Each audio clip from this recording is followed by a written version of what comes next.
اقتصادي معاونيت په تېره اونۍ کې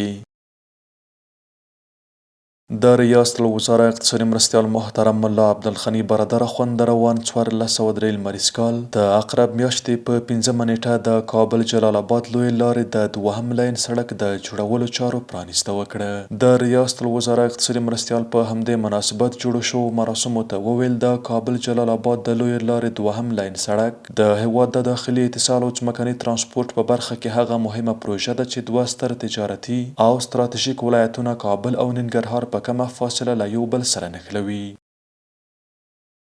د ریاست الوزرا اقتصادي مرستیال محترم ملا عبدالغني برادر اخوند په حضور کې د روان 1403 لمریز کال د عقرب میاشتې په 8مه نیټه د جوزجان ولایت په یتیم تقسیمه کې د کانونو او پېټرولیم وزارت او اوه ترکي شرکت ترمنځ د سیمنټو لویې تولیدي فابریکې د جوړولو تړون لاسلیک شو. د دغه تړون له مخې به قراردادي شرکت د یادې فابریکې د جوړولو په برخه کې 1.3 میلیون ډالر پانګونه کوي او په ورځني ډول به د 3000 ټنو سیمنټو د تولید وړتیا ولري.